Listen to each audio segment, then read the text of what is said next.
Maria Josephine Catherine Maramis, lahir di Kemah, Minahasa Utara, Sulawesi Utara, tanggal 1 Desember tahun 1872 meninggal di Maumbi, Kalawat, Minahasa Utara, Sulawesi Utara, tanggal 22 April tahun 1924 pada umur 51 tahun, atau yang lebih dikenal sebagai Maria Walanda Maramis, adalah seorang pahlawan nasional Indonesia karena usahanya untuk mengembangkan keadaan wanita di Indonesia pada permulaan abad ke-20.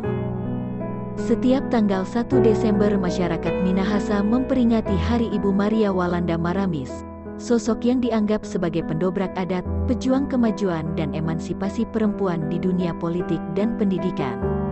Menurut Nicholas Graafland, dalam sebuah penerbitan Nederlandse Zendeling Genootschap tahun 1981, Maria ditahbiskan sebagai salah satu perempuan teladan Minahasa yang memiliki bakat istimewa untuk menangkap mengenai apapun juga dan untuk mengembangkan daya pikirnya, bersifat mudah menampung pengetahuan sehingga lebih sering maju daripada kaum lelaki.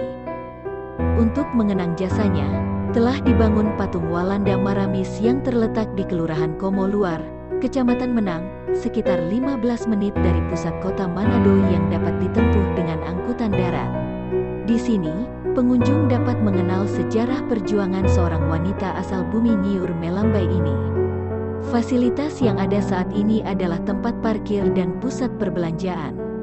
Maria lahir di Kemah, sebuah desa kecil yang sekarang berada di Kabupaten Minahasa Utara, Kecamatan Kemah, hasil pemekaran Kecamatan Kauditan, Provinsi Sulawesi Utara. Orang tuanya adalah Bernardus Maramis dan Sarah Rotinsulu. Dia adalah anak bungsu dari 3 bersaudara di mana kakak perempuannya bernama Ance dan kakak laki-lakinya bernama Andries. Andries adalah ayah dari Alexander Andries Maramis yang terlibat dalam pergolakan kemerdekaan Indonesia dan menjadi menteri dan duta besar dalam pemerintahan Indonesia pada mulanya. Maria menjadi yatim piatu pada saat ia berumur 6 tahun karena kedua orang tuanya jatuh sakit dan meninggal dalam waktu yang singkat. Paman Maria yaitu Mayor S. Rotinsulu yang waktu itu adalah kepala distrik di Maumbi membawa Maramis dan saudara-saudaranya ke Maumbi dan mengasuh dan membesarkan mereka di sana. Dari kepindahan itu, ia juga berteman dengan kaum terpelajar, misalnya seorang pendeta bernama Jan ten Hoeve. Maria beserta kakak perempuannya dimasukkan ke sekolah Melayu di Maumbi.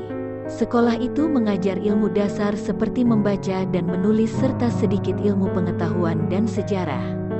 Ini adalah satu-satunya pendidikan resmi yang diterima oleh Maramis dan kakak perempuannya karena perempuan pada saat itu diharapkan untuk menikah dan mengasuh keluarga.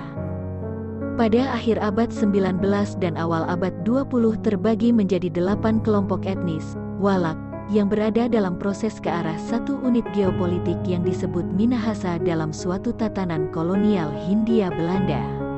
Sejalan dengan hal ini Hindia Belanda mengadakan perubahan birokrasi dengan mengangkat pejabat-pejabat tradisional sebagai pegawai pemerintah yang bergaji dan di bawah kuasa seorang residen.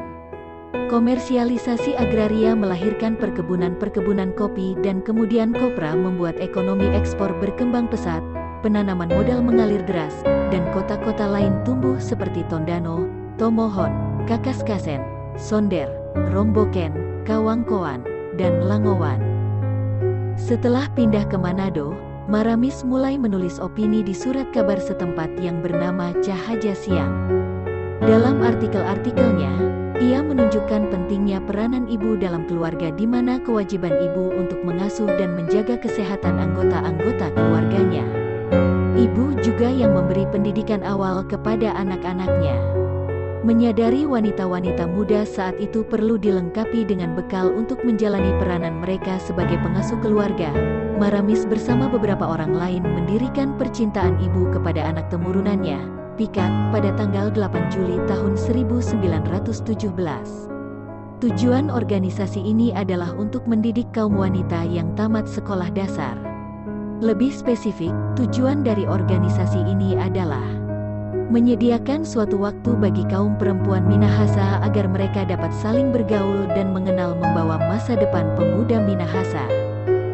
membiasakan para perempuan Minahasa untuk mengeluarkan dan merumuskan pandangan-pandangan serta pikiran-pikirannya secara bebas. Melalui kepemimpinan Maramis di dalam Pikat, organisasi ini bertumbuh dengan dimulainya cabang-cabang di Minahasa, seperti di Maumbi, Tondano, dan Motoling. Selain itu, cabang di luar Minahasa antara lain di Sangir Talaut, Poso, Gorontalo, dan Ujung Pandang. Cabang-cabang di Jawa juga terbentuk oleh ibu-ibu di sana seperti di Batavia, Bogor, Bandung, Cimahi, Magelang, dan Surabaya. Pada tanggal 2 Juni tahun 1918, Pikat membuka sekolah Manado. Di sekolah ini mereka diajari hal-hal rumah tangga seperti memasak, menjahit, merawat bayi, pekerjaan tangan, dan sebagainya. Maramis terus aktif dalam Pikat sampai pada kematiannya pada tanggal 22 April tahun 1924. Untuk menghargai peranannya dalam pengembangan keadaan wanita di Indonesia, Maria Walanda Maramis mendapat gelar Pahlawan Pergerakan Nasional dari pemerintah Indonesia pada tanggal 20 Mei tahun 1969.